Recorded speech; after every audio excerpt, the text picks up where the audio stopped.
I'm Jeff Hunt. He's Bill Thorpe. It's Wednesday.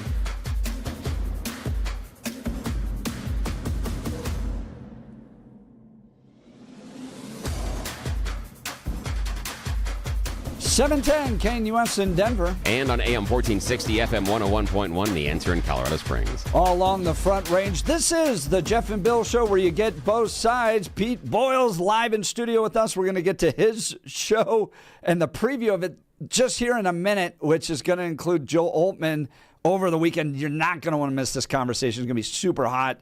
Joel running for governor right now, and in the mix with Victor Marks, Scott Bottoms, Barb Kirkmeyer. Who's it going to be, and who's going to emerge as the candidates on the primary ticket coming up after April 11th? So he's going to be talking with Joel Altman. Lots to cover with Peter Boyles, and then at 9:30 we're going to be joined by Nickolas Razo. He's running as a candidate down in Colorado Springs for Senate District 11. Now, though, it's time for the news.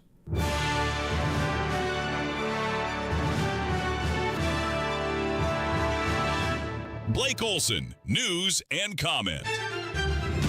Good morning. It's Wednesday, 42 and sunny in Denver, 41 in the Springs. Expecting highs in the low 60s today. News sponsored by Pastor Camp Heating and Air Conditioning. For a new home heating and cooling system, contact your Lennox dealer, Pastor Camp Heating and Air Conditioning at pastorcamp.com. Conditions apply. See dealer for details. Our top story. Metrics are shifting, dust is settling, and more forces are arriving. It's very early. And as President Trump has said, we will take all the time we need to make sure that we succeed. Secretary of War Pete Hegseth, the U.S. has torpedoed an Iranian ship in the Indian Ocean as Operation Epic Fury rolls on. The sinking of the ship in international waters by a submarine is the first since World War II and happened 2,500 miles from the main military action. They are toast, and they know it. Or at least, soon enough, they will know it. 4 of the service members killed in the strike over the weekend are from the U.S. Army Reserve and based out of Des Moines. Captain Cody Cork, Sergeant First Class Noah Tegens, Sergeant First Class Nicole Amore, and Sergeant Declan Cody. To the families of our fallen, we grieve with you today, and we look forward to welcoming your family members home at Dover in the coming days. That's General Dan Kane. He and Hegseth had a press briefing this morning at the Pentagon. The other 2 heroes have not been identified yet. The president has called out UK Prime Minister Keir Starmer and Spain over the country's stances on the U.S. strikes in Iran. Starmer has said the UK does not support joining air operations against Iran, while Spain said it would not allow the U.S. to use its air bases for operations. And former Army Colonel Douglas McGregor sees it differently than the Pentagon. China and Russia are sitting on the sidelines monitoring everything. They're in close touch with the government. They're providing satellite intelligence, which accounts for some of the tremendous successes, particularly in Israel and on our U.S. bases. All of our bases have been destroyed. Our harbor installations are destroyed. We're actually having to fall back on India and Indian ports, which are less than ideal. That's what the Navy says. And I think Iran, much to our disappointment, is faring very, very well. A former North Carolina governor will head to the general election for U.S. Senate. Democratic voters in that state overwhelmingly approved Roy Cooper for the party's nomination in Tuesday's primary. He'll face Michael Whatley, who secured around 65% of the Republican vote.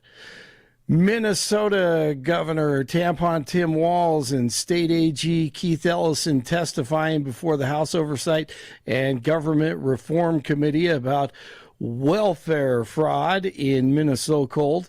Jim Jordan grilling Walz. Payment stopped because there were concerns, obviously, it wouldn't stop the payments.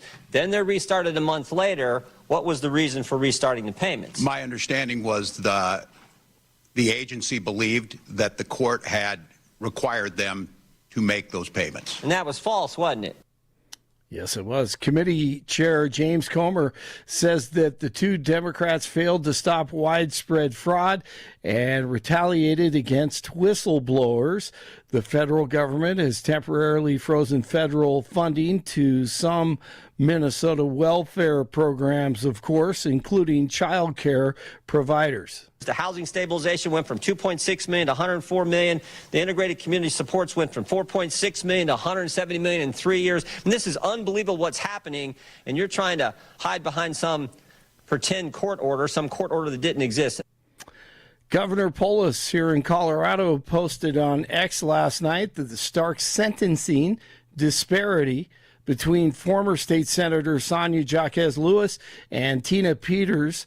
Lewis was sentenced to 2 years of probation and 150 hours of community service after an ethics investigation. Peters, of course, is serving, that is, a 9-year sentence for her role in the security breach at the local elections office after the 2020 presidential race. Polis says he may reconsider clemency for the former Mesa County clerk.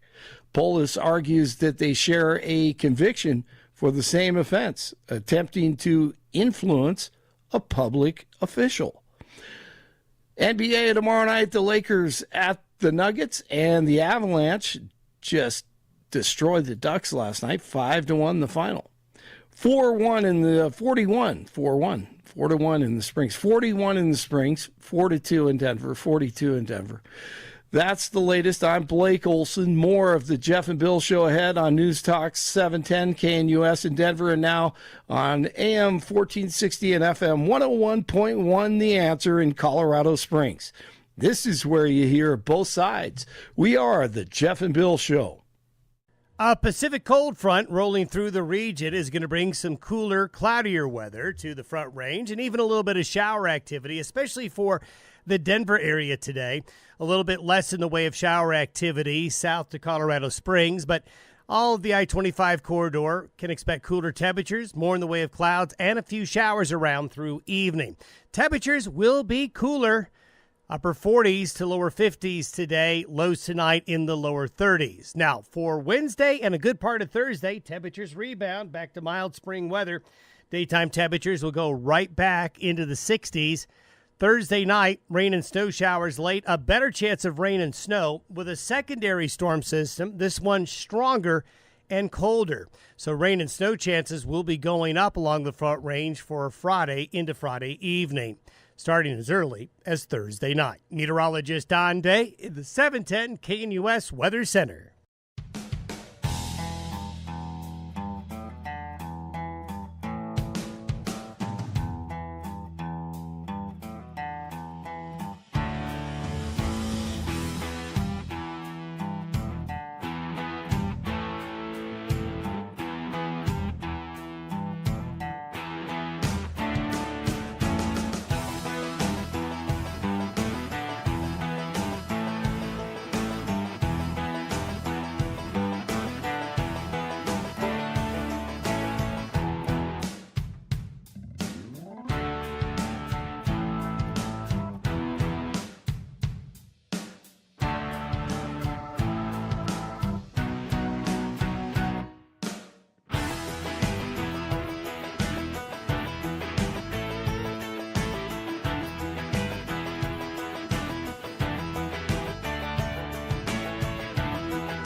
These guys are back.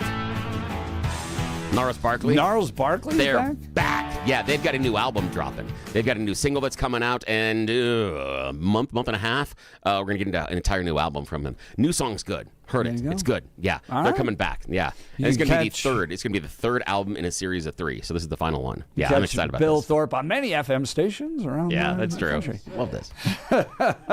All right, 710 KNUS here in Denver. And on AM 1460, FM 101.1, The Answer in Colorado Springs. All along the Front Range, this is the Jeff and Bill Show, where you get both sides, and we're basically on a trifecta here. 3 different sides. You have the Bill Thorpe side, the Jeff Hunt, and the Peter Boyle side. Pete's live in studio with us, previewing a show this weekend. Good morning. Good morning. How are you? Listen, you can always count on Billy for music. That's exactly right. You really can. Things go bad. Yeah. The human jukebox. And then he gave up his 9-inch nails T-shirt. Yeah, which kills Somewhere me. being used as to wash cars. Kills me. First concert tour ever. They were still an opening act. I had the T-shirt. Gave it away because I'm an idiot. No. What was that guy's name that ran 9-inch nails? Trent Reznor. Yeah, Trent Reznor. Yeah. Was it bizarre human? Yeah, wasn't John it? Freese, that the drummer that was working with Foo Fighters, got fired, and he's back with them as well. So, See? yeah. Pete, who you got Saturday I'm for really the looking listeners? forward to it. Joe Altman called the radio show, I think, 3 or 4 Saturdays ago, and everything that's happened since. And then we had him booked, and then he had to cancel, and so he's coming in the studio. 10 o'clock this Saturday morning. Looking forward to it. And So are we setting up a boxing ring beforehand, or what are we doing in the studio? I'm way too old for that. Well, and tell us what your relationship with Joe is. What's your background? I've never met him. He said that we had spoken once before, and I take him at his word. He is one of the principal election deniers. He's also running for governor. Yeah. He's podcaster. also, a bunch of different things. I actually don't know. I know that we totally disagree, but it was an interesting phone conversation. It was started out heated, and I think it calmed itself down. But I thought, oh, come on in. I've never met you. Yeah. Let's see what you got. But And, he has interesting history with the radio station. with Randy Corcoran. I'm sure. And Matt Dunn, other guys. I should say that I, 2 weeks ago, I spent 2 hours with Randy. We met on our motorcycles, and That's really cool. We had a lengthy lunch, and I'd like to see the time when Randy could walk back in the door. But he was a longtime friend. I've never met Altman, so I don't know. But Randy and I, we were very close friends before, and then everything happened, and then Randy's been through quite a bit, and we. How's he doing? He's doing well. Yeah, he looks great. Good. Looks like $1 million. He's got a brand new motorcycle, and that always goes a long way. That helps. And yeah, I think he's he's coming back. So we'll see. And it was just a good conversation. I wanted to book him and Joel together. Come in. Oh, that'd be interesting. Oh, That would have been Well, I was wild. going to do like a Barry Fay. Remember when they would do with a special mystery guest? It would be absolutely. there would be an act that he was booking, and the guests. And I don't know how that worked, but Chuck Morris was in here, and you remember when a radio station would sponsor at Red Rocks, it would KBPI or presents. Yeah, you have to get up there and do the stage announcement. That's exactly what it was, and they would all these KBCO presents. Oh yeah, I have been that stage announcement guy for radio stations where you get up there and they start booing you, and my line always is, I get it, I'm not the act, but I have to say this, and then when I get off stage, the people you want to see get up here. So the quicker you're quiet, the quickly I can leave. And as soon as I say that, they go, yay! I'm like, exactly. And then I can make my announcement. I go, now I'm leaving, and everybody cheers again. So I wanted to do that, and I wanted to do with special guest Randy Corcoran. I thought it would be a great show. And now Joe Altman is running for governor. Yes, you guys are going to talk about the race? Oh, sure, of course. Yeah, he's a candidate. What are your prospects on his success? There's not a Republican sucking air that's going to get that job. But How about getting the Republican nominee? Do you think Joe Altman will get it? no, I don't. But I don't think that. Who do you think will get it? I think Barbara Kirkmeyer will probably get it. She seems to be the. But it doesn't matter. IDM, it don't matter. Who the other side matters. Who's going to get it? Do you think it's Michael Bennett? No. You don't think he gets it? I think Phil Weiser gets the Democrat nomination. Yeah. I mean, I'd love to see a Republican win, but at this point, I think, well, golly, I'm a little torn after yesterday's. I just think Bennett's getting so old. I'm sitting here looking at John Hickenlooper and Michael Bennett and the combined 40 years that those guys have brought to Colorado politics. I mean, this is the state right now that Michael Bennett, Jared Polis, and John Hickenlooper built. Right? The state we experience right now is because of them. They've been in here long enough. I mean, from mayor to governor to senator.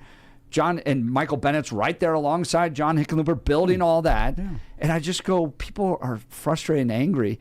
I think they're leaning more into socialism and the kind of anti-Trump stuff. And I think that's why Phil Weiser will probably beat Michael Bennett. But I don't know. Michael will have a lot of money behind him.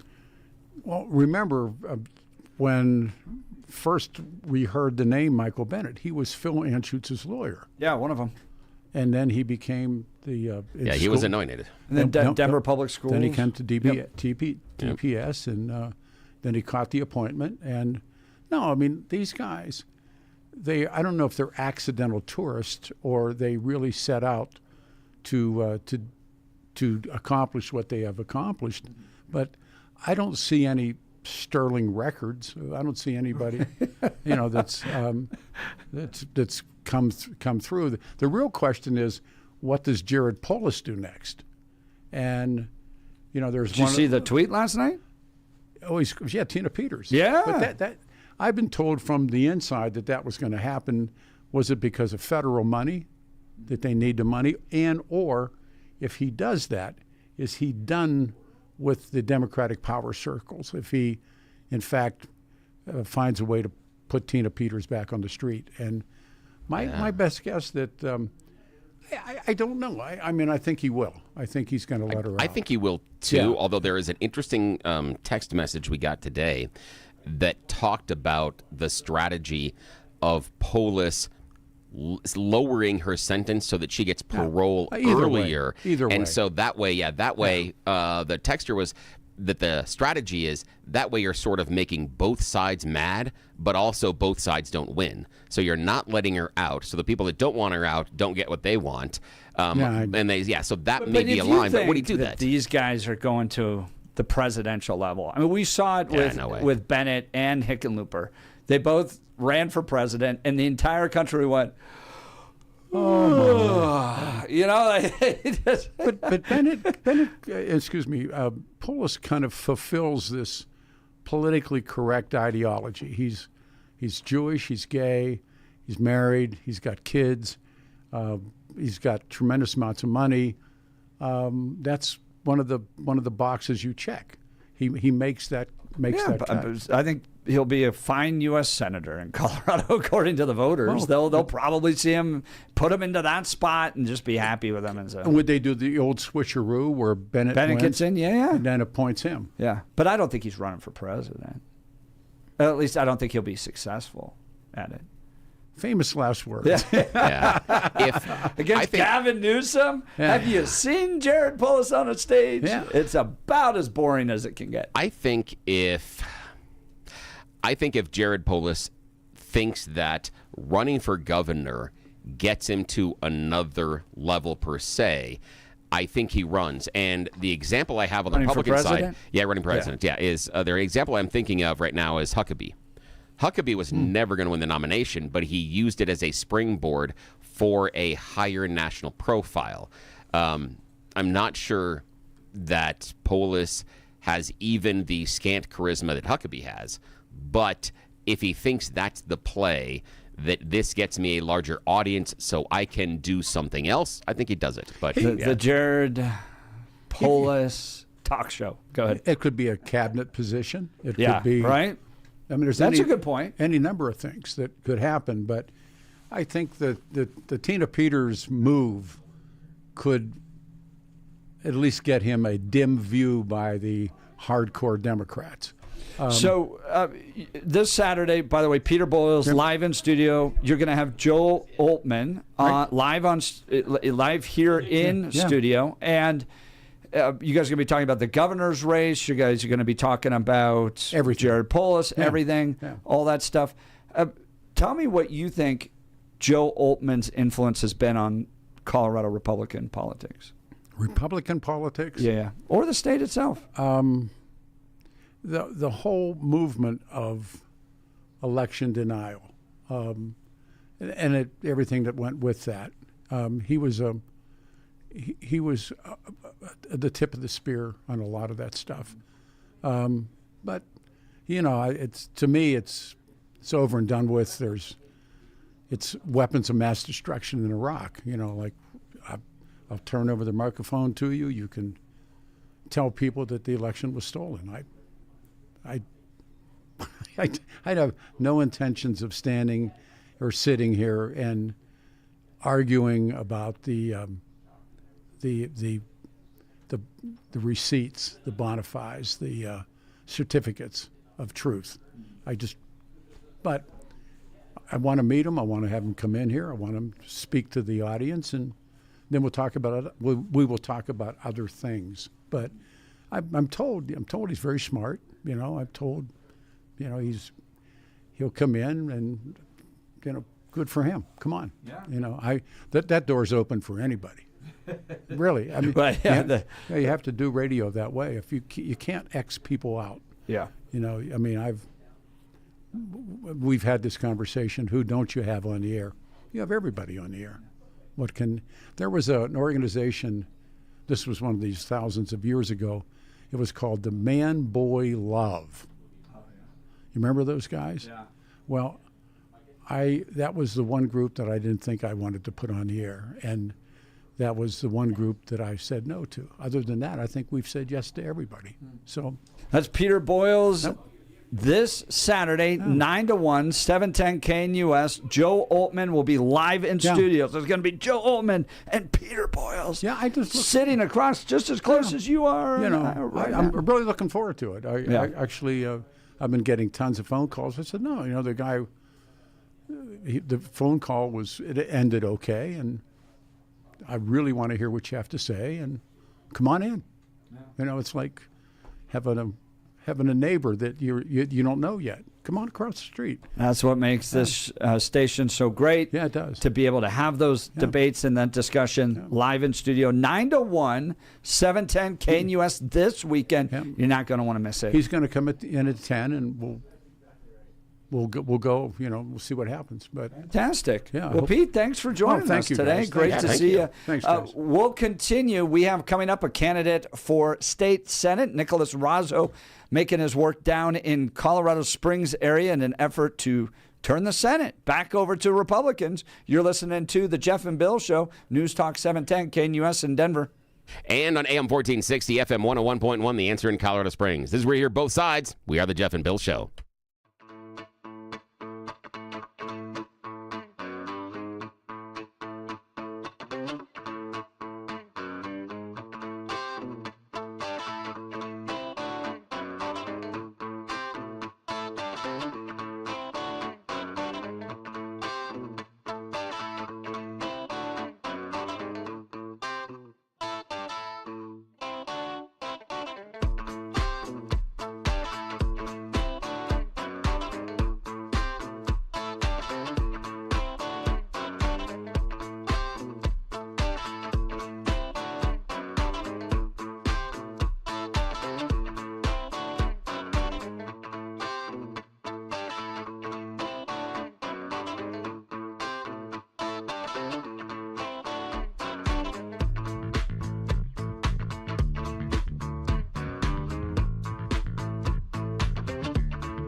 710 KNUS in Denver. And on AM 1460, FM 101.1, The Answer in Colorado Springs. All along the Front Range, this is the Jeff and Bill Show, where you get both sides. Senate District 11 down in the Colorado Springs area. This includes the Colorado Springs Municipal Airport, currently occupied, run by a Democrat. Well, there's an effort to try to change that around. And joining us now on the Jeff and Bill Show, Nickolas Razo, a candidate for Senate District 11. Nickolas, thank you for taking time to join the Jeff and Bill Show. Yes, thank you so much. And why did you make this very poor professional decision to run for office? I'm teasing, sir. Well, it's just the truth and honesty, and that's everything. And I think that is the answer, honestly. I wanted truth and honesty in the Senate chambers. I wanted to see a backbone and especially a perspective of the working people. And so that's why I made this plunge. Oh, crap. Truth, it's good honesty. to be on with both of you. I'm honored. Have you been paying attention to what happens down at the Golden Dome? Truth, honesty. My man, that's a heavy lift. It is, but we got to start somewhere, don't we? Well, let's talk about your background. Nickolas, tell us about yourself. Well, I'm very, very happy to make you guys' acquaintance and with your audience, and thank you all for listening. My name is Nickolas Razo. I am running for State Senate District 11, and I was born in Chicago, in the unhallowed city of Chicago, but a beautiful city nonetheless. And really the biggest political impact on my life was when I was 14 years old, and the powers that be wanted to rezone our family ranch from agricultural to residential taxes, which would have completely destroyed so many livelihoods and so many old families that have been there. And that was our first political fight. And of course, fighting taxes, we only had one ally, which was the Republican Party. So it was a very, very early on plunge into politics. But I had a fantastic friend of mine who I was able to grow up with and start all this with, and that was Charlie Kirk. I actually grew up same school district, same town, same everything, and I felt very honored to be able to be born in that position. But now I'm here in Colorado. We know that Colorado is a place worth fighting for, and a place that's actually very flippable. The culture here is still conservative. It is still red-blooded American, and we decided we would take our efforts here, no longer waste them in a Democrat city, and take back Colorado. That's our mission. That's why we came here. It's Nickolas Razo. He's running for state senate. Now let's talk about the district, Senate District 11, run and controlled by Democrats. It's a close seat. Dennis Heisey lost it in 2022, Republican, to Thomas Exum, I think that's how you pronounce his last name, by about 1,200 votes, or 2,200 votes. So a close district, about 3 or 4 percentage points. How do you beat Thomas Exum, Sr.? Well, I can't call him Tony because my cousin's name is Tony, very beloved cousin. So I'll refer to him as Mr. Thomas out of respect for his supposed accomplishments as a state legislator. We'll put it that way to be nice. But no, we believe that this district is far more flippable than people realize. And that's because when you look at the data, when most professionals look at the data, they really only see sort of the brick wall of D's and R's. They don't break it down by the groups that people really are, which is things like religion, ethnicity, and core values, somewhat like animal rights, environmentalism. This is actually something that that we have in common, that we want a beautiful planet. We want to take care of our wildlife, and actually Republicans do a better job of that than Democrats. But the three tranches that we are looking at that we see that we can win by, because as you said, we only lost this seat by about round up 2,500 votes. The three groups which we can absolutely get that and more is the youth, Hispanics, and libertarians. These are three areas that I've worked with my entire life, whether at Turning Point USA, whether as working with Colorado Hispanic Republicans and many other Colorado Hispanic groups across the state, and the Libertarian Party, which, as we know, has statewide taken a very, very deep dive into the Democrats' pockets. But locally here in El Paso County, we still have strong principled libertarians, and I'm not sure if enough effort was made to court them last election cycle. So we're going to be doing that. I actually myself used to be vice president of a Young Americans for Liberty chapter. I've always worked with libertarians very well. But we also are going after a group that has been consistently forgotten in not only this state, but in this country, and that's the poor. The poor and the uneducated and the sick, and these people that are looked down upon so much, but have some of the strongest Christian faith you'll ever find, have some of the deepest humility, and have every right to participate in the political process. I don't believe that money should determine who gets to be a representative of their people and who does not. That is not something that I tolerate as a belief system, because I believe that the first will be last and the last will be first. And I want to see that in the state capitol, and I think we'll bring it. That's Nickolas Razo. He's running for Senate District 11, currently held by a Democrat. I want to go back to some of your origin story, specifically the farming side of things. So were your families farmers or ranchers? Is that what I'm hearing from the story? Yes, indeed, sir. All right, now, this is important. Horse. Yeah, what are you breeding? Because, again, this is farm and ranch country. So understand, this could be one of the more dangerous political answers you give, theoretically. So what were you guys farming and ranching? You said thoroughbred horses?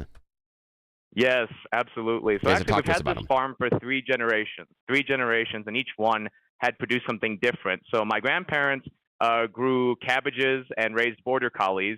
And my family, we raised thoroughbred racehorses. My father was a horse jockey at Arlington Park Racetrack and Hawthorne Racetrack.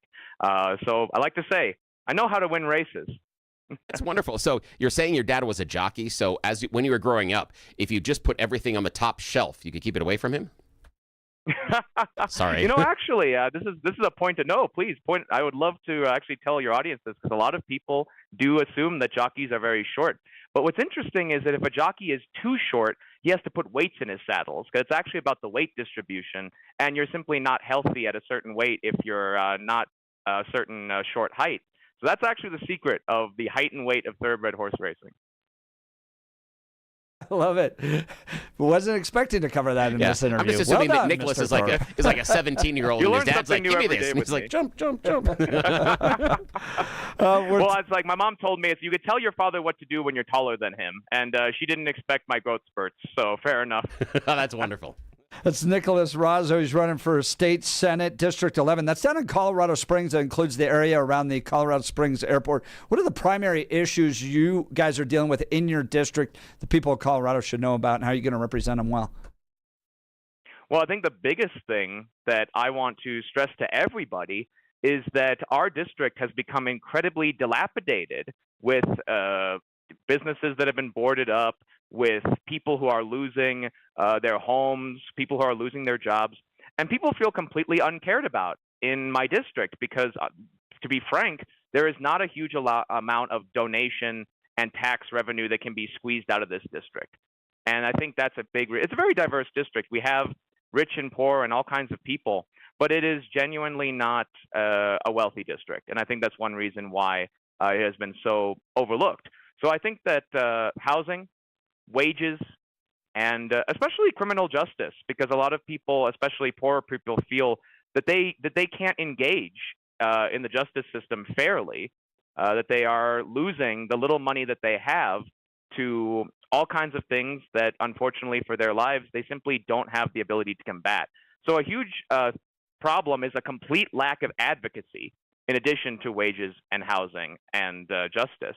So that is what I want to be a representative for this district. This district, I think, needs somebody, not who's been in the hallowed halls for so long, but someone who's been on the streets with the people and worked all kinds of jobs. I've worked everywhere from Walmart to Bank of America, and I'd like to think I understand the perspective of the American people and the working people directly from the source, and that source is what I want to bring to Denver. Yep, that's Nickolas Razo. He's seeking to unseat Thomas Exum. Now, looking at the Tracer fundraising, Thomas seems to be quite ahead of pretty much everybody else in the race. How do you compete financially with him?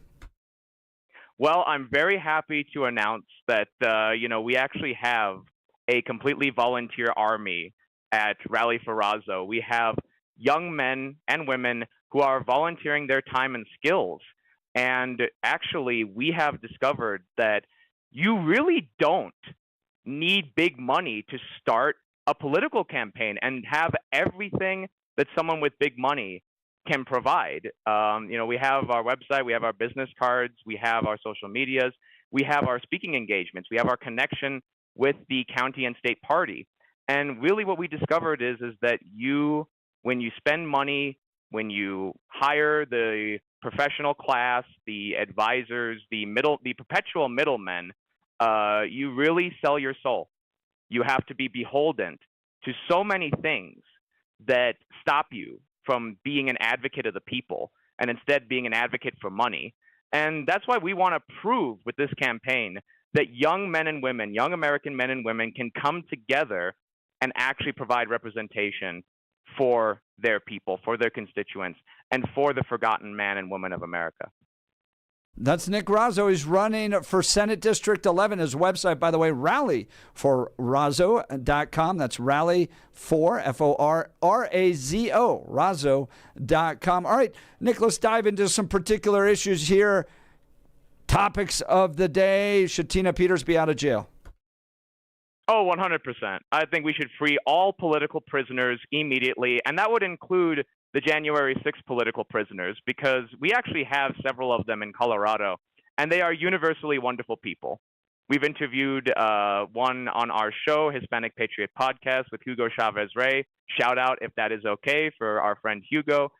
We have met so many, thank you, sir. We have met so many great people who were politically persecuted, and we've actually had that in Chicago as well. We've had that in Wisconsin. We've had that across the country, that we've known friends and associates who have been unfairly persecuted, many of whom have been able to successfully prove their innocence, prove that they are law-abiding American citizens who are simply being persecuted by their government. I think we need to go a little bit more meta and understand what the real game behind things are. And the real game behind Tina Peters is they don't like that she upended their apple cart. They don't like that she proved that they were engaging in what they were engaging with. And I think they want to make an example out of this poor Gold Star mother. And I would not let that stand. I would do everything I can. Obviously, I can't pardon her as a state senator, but I would do everything to pressure those who can. Now, that's Nickolas Razo, who's candidate for Senate District 11. Help me understand how you come to the conclusion that she is being politically prosecuted or politically persecuted. How do we come to that conclusion? Of course. Well, I think the conclusion, especially with the amount of experience with voter fraud that we have in Chicago, there's very much contours to the actions of someone who is deliberately trying to sort of pull a reversie and be the Republican, maybe not fraudster, but the Republican, I would say, illegal muckraker is kind of the best way to what I would characterize the Democrat accusations against Tina Peters. Hang on a second. Wait, Nickolas, I'm sorry. Nickolas, I got to stop you right there. These are not about Democrat accusations against Tina Peters. This is about a Republican district attorney filing charges against Tina Peters in the county in which she served that is overwhelming Republican, and convicted by a jury of her peers in which she was allowed to help pick the people on the jury. So tell me how, again, Democrats are irrelevant in this process, especially inside of Mesa County. This is a Republican district attorney and a jury of her peers that she helped pick from the voters in that county. How is this political persecution? Well, I think a lot of people today find little difference between many Republicans and many Democrats. So you're absolutely correct, though, Bill. I will absolutely say that while Democrats have been the primary perpetuators of voter fraud in this country, just historically, we can look at Tammany Hall. I'm not using any specific examples, but we can look at the history of which party typically engaged in this. But when you look at the Republican side of things, I think you see a different motivation, which is weakness and cowardiceness, the desire to appeal to the powers that be, because there is a certain feeling that those with authority, especially with those of us who are conservative and we believe in natural hierarchy, we believe that there is a certain adherence to authority. But sometimes I think that Republicans don't challenge that authority enough when it's wrong. So while Tina was able to choose her, peers, we have to remember that anybody who chooses their peers in a jury trial, they're not guaranteed to walk out of there. It's entirely based on how the judge conducts the trial. It's entirely based on how much preparation was allowed before. And there's so many legal technicalities. Again, but Nickolas, you're talking just about the process of our judicial system. Now I'm hearing from you that it's just our judicial system that's broken. It's not about actually political persecution. I'm just hearing and I'm just hearing that the judicial system is broken. And I also hear you operating off of an assumption that Tina Peters proved something wrong. And she didn't. There's nothing in her reports that show anything about voter fraud. There's nothing in her reports that legitimately show any votes were switched. There's nothing in her reports that shows that anything inside of Mesa County was compromised until she used someone that was not legally authorized to break into the system under cover of dark after she turned off the security cameras and fomented a conspiracy outside of usual channels in order to do that. If she was doing her job, she doesn't create the conspiracy to go outside of the system in order to get the information she's not legally entitled to, because it's not hers. Belongs to the state and the voters. No, absolutely. And that's the thing, though. I don't actually think that you're wrong about what you're saying. And I think this is the very strong distinction.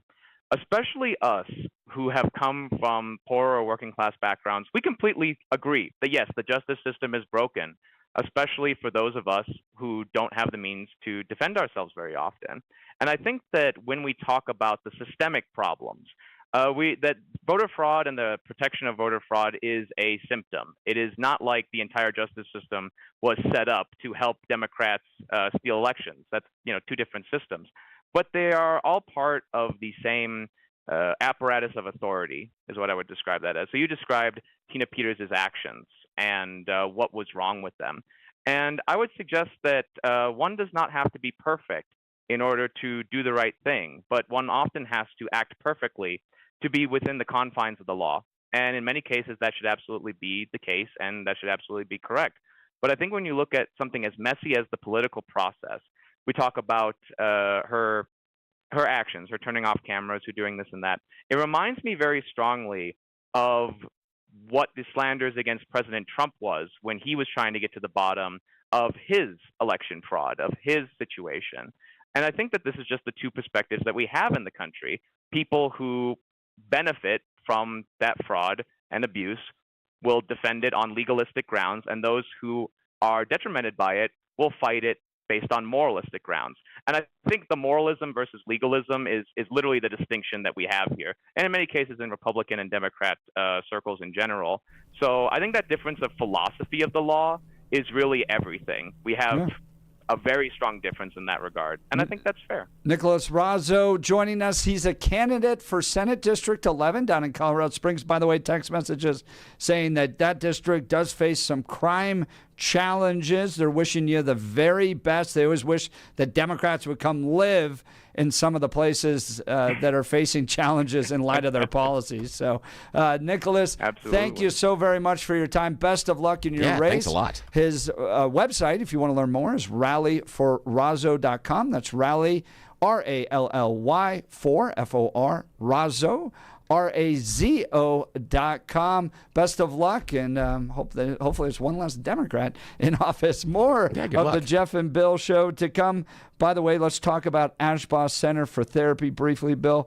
If pain's slowing you down, you deserve care that's focused on you, not a crowded physical therapy clinic where you bounce between clinicians. At Ashbaugh Center for Therapy, every visit is one-on-one with a licensed physical therapist in a private treatment room so you can get their full attention from start to finish. The barriers that are keeping you from seeking help from chronic pain, back pain, joint stiffness, or recovering from surgery are erased at Ashbaugh Center for Therapy because they do things differently. Tell them about it briefly. Yeah, they do it so differently because when you see the clinician, it is a private room and a private session that can go up to 45 minutes. But every time you're doing that individual exercise, they're right there with you to make sure you are getting 100% of the full mobility. They're not handing you some stuff to do or some exercise bands or a weird-looking ball or something and say, go in that corner, do 15, and then tell me when you're done so I can go talk to these other people. That's not the approach. At Ashbaugh Center for Therapy, it is personal, hands-on, private, and tailored to what you need. That's the key importance in their services. And they proudly accept Medicare along with most other insurances. Here's the cool thing. They don't do any other advertising than here on the Jeff and Bill Show because they've built their business on word of mouth. Think about those small businesses in your community. If you know that they have built everything they're doing on word of mouth, how quickly you call them that handyman? How quickly you call into that cafe to make a reservation? How quickly are you calling that plumber? That's what you got here with Ashbaugh.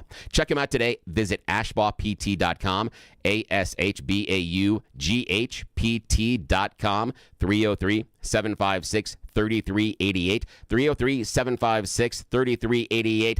Stop looking at those barriers as something that can't be overcome. They'll get you through it. It's great. Ashbaugh Center for Therapy, private, personal, and most importantly, focused on you. More of the Jeff and Bill Show to come, 710 KNUS in Denver. And on AM 1460, FM 101.1, The Answer in Colorado Springs. This is where you hear both sides. We'll be back in a second. We're the Jeff and Bill Show.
710 KNUS in Denver. And on AM 1460, FM 101.1, The Answer in Colorado Springs. All along the Front Range, this is the Jeff and Bill Show. Billy, did you ever imagine we'd be playing Battleship? No. Did you play Battleship a lot as your kid? Oh, I still do with the kids. Yeah, you do? Yeah, Nice. but that Iranian warship video, this is all over X right now. You got to check it out. It looks like it's out of a movie. Yeah, it does. Where the Iranian warship in the Indian Ocean gets hit with a torpedo. It's the first sinking of an enemy ship by a torpedo since World War II. What? We That's haven't sunk crazy. anything since then. There's been no... I mean, I watched enough Sean Connery torpedo movies to think that... Yeah. And technically, the Exxon Valdez doesn't count, so sorry. Sorry about that. This is wild. Trump, Hegseth playing Battleship right now. That is ridiculous. What do you make of this? Does it? Are you proud of our country? I am worried that we're playing a video game war, that this is a war that is being executed like when my friends and I are in Call of Duty or things like that. And it's about specific engagements, move on, and there's no long-term planning outside of the direct win of that engagement and then keep going. That the larger process and plan worries me. I'm not sure that we can make enough things explode in Iran for them to put in a government that we like. Well, that's the million-dollar question. That's good. Can we blow up enough things in Iran for the people to finally go, That's basically what democracy? it is. Yeah, I mean, can you? Can you do that? Oh, Battleship. OG, or are you doing the electronic Battleship? I hate the electronic Battleship. Okay, point of pain. I understand that. I feel that too. What is it that you Because hate you about have to electronic? program it. Yes! Yes, So exactly. lame. It is so stupid. The fact that you don't have pre-programmed setups, you can't go F5 and then it presets all of them. Yes, yeah, right. it's dumb that you have to sit there and one by one because Yes. it slows down the game. Oh, yeah. Yeah, No, it's terrible. Okay. Also, All right. question strategy though, real quick. Oh, you're gonna read an ad. Do you spread your ships out, or do you group in one little area? And Ooh, so, I spread them out. You? but But just enough to where... Yeah, I will spread them, but I always will put a couple real close to each other Yes. because it screws Especially up the little targeting. one. Yes, The little- yes, yeah. That's how it throws people off. Absolutely. Because you're like, Yes. I've already bombed this place. Of Yeah. course the little one Of can't course. be there. Okay, sorry. All right, let's talk Colorado Christian University and their event with Hugh Hewitt. As you know, Hugh's a colleague of ours, and he'll be at Colorado Christian University on March 13th, 7 p.m. for the President's Speaker Series, featuring... of course, Hugh Hewitt, commentator, author, and legal scholar. For decades, Hugh Hewitt has interviewed America's top leaders in politics, media, culture, and now you can hear him live. His presentation, a flock of black swans, a breakdown of American politics and modern journalism. Hewitt will offer sharp, thought-provoking insights drawn from decades at the forefront of media, law, and public discourse, exploring the unexpected forces shaping our political and cultural landscape. Go to ccu.edu/Hugh Hewitt. That's ccu.edu/Hugh Hewitt. March 13th, 7 p.m., Colorado Christian University. All right. Thank you to everybody who jumped in on the debates today. Yeah. Jared Pullis, Tina Peters, the Texas campaign results, even fraud taking place in Colorado. So much to talk about. Thank you all. You've been listening to the Jeff and Bill Show, 710 KNUS in Denver. And The Answer in Colorado Springs. We'll catch you tomorrow.